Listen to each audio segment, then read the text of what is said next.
राधे राधे। जय श्री कृष्ण। आप सभी दर्शकों का आपके अपने चैनल पर हार्दिक स्वागत है।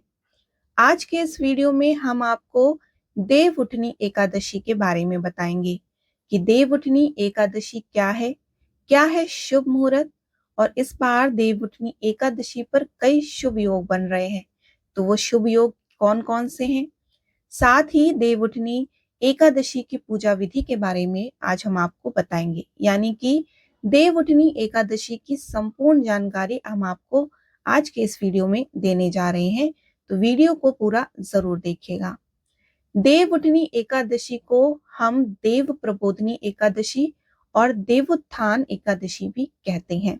यह पर्व भगवान विष्णु को समर्पित है और यह एकादशी कार्तिक मास के शुक्ल पक्ष की एकादशी को मनाई जाती है। आषाढ़ शुक्ल पक्ष की एकादशी को भगवान विष्णु अपने 4 माह की निद्रा में चले जाते हैं और इसके बाद वह कार्तिक माह के शुक्ल पक्ष की एकादशी वाले दिन ही उठते हैं। तो यही कारण है कि इस दिन को हम देवोत्थान एकादशी या देव उठनी एकादशी के नाम से जानते हैं। इस दिन को वैष्णव संप्रदाय के लोगों द्वारा काफी धूमधाम के साथ इसको मनाया जाता है। देवउठनी एकादशी दीपावली के बाद आती है और इस दिन को लेकर ऐसी मान्यता है कि देवउठनी एकादशी के दिन भगवान विष्णु क्षीर सागर से अपने 4 माह के शयन के पश्चात जागते हैं और उनके जागने पर ही सभी शुभ मंगल कार्य किए जाते हैं। इसके साथ ही इस दिन तुलसी विवाह का भी आयोजन किया जाता है। तुलसी विवाह के दौरान तुलसी के वृक्ष और शालिग्राम की शादी सामान्य विवाह की तरह पूरे धूमधाम से मनाई जाती है। चूंकि तुलसी के वृक्ष को विष्णु प्रिया कहा जाता है, इसलिए देवता जब भी जागते हैं, यानी कि विष्णु जी जब भी जागते हैं, वो सबसे पहले तुलसी जी की प्रार्थना सुनते हैं। वास्तव में तुलसी विवाह का यही अर्थ है कि तुलसी के माध्यम से भगवान का आवाहन करना। इस विषय में शास्त्रों में कहा गया है कि जिन दाम्पत्यों की कन्या नहीं होती, वे जीवन में एक बार तुलसी विवाह करके कन्यादान का पुण्य अवश्य प्राप्त करें। अपने इन्हीं सांस्कृतिक तथा धार्मिक मान्यताओं के कारण देवोत्थान एकादशी यानी कि देवउठनी एकादशी का पर्व इतना प्रसिद्ध है और यही कारण है कि लोग इस दिन को इतने ही धूमधाम के साथ मनाते हैं। तो आइए जानते हैं कि देवउठनी एकादशी का शुभ मुहूर्त क्या है और किस दिन आप पारण कर सकते हैं। वैदिक पंचांग के अनुसार कार्तिक माह के शुक्ल पक्ष की एकादशी 12 नवंबर को है और एकादशी तिथि 11 नवंबर की शाम 6:46 से शुरू होगी और 12 नवंबर को शाम 4:04 पर समाप्त होगी। सनातन धर्म में तिथि की गणना सूर्योदय के हिसाब से की जाती है, तो इसलिए देवउठनी एकादशी 12 नवंबर को मनाई जाएगी।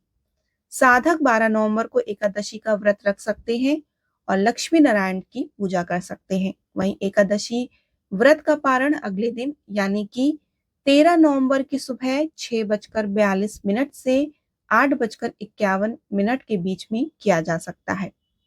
यानी कि आपको देवउठनी एकादशी का व्रत 12 नवंबर को करना है और 13 नवंबर को इसका पारण करना है। भगवान विष्णु की पूजा करने से भक्त के सभी मनोकामनाएं पूर्ण होती हैं, साथ ही जीवन में खुशियां भी आती हैं। देवउठनी एकादशी पर इस बार कई शुभ योग बन रहे हैं। इन योगों में लक्ष्मी नारायण जी की पूजा करने से भक्त की हर मनोकामना पूर्ण होती है।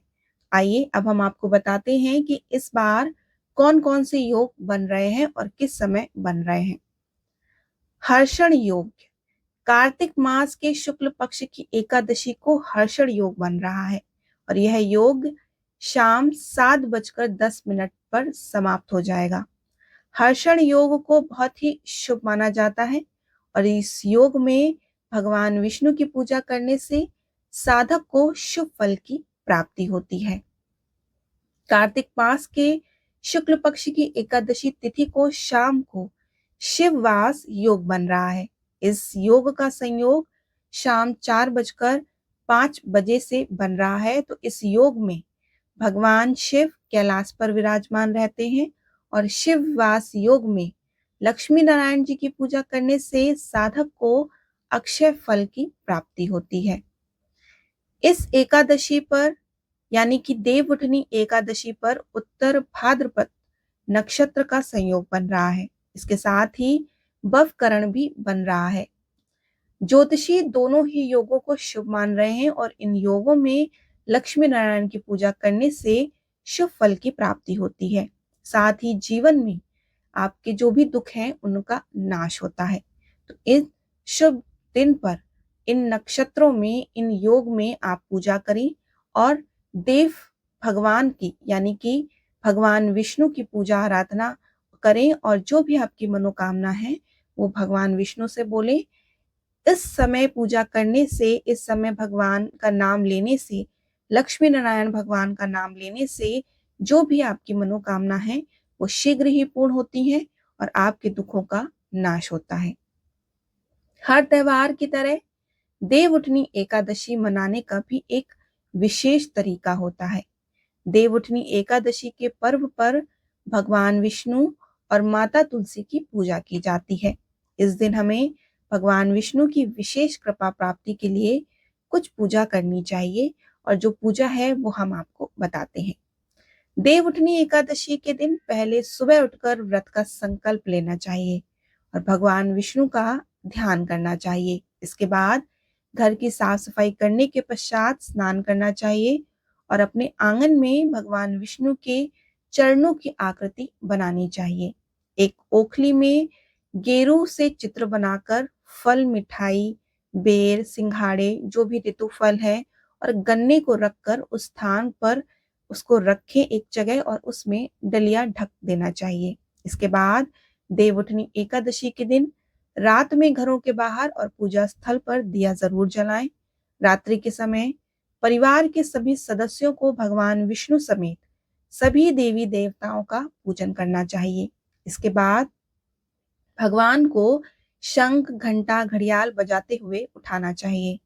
भगवान को उठाते समय आपको बोलना है कि उठो देव, बैठो देव, उठो देव, बैठो देव।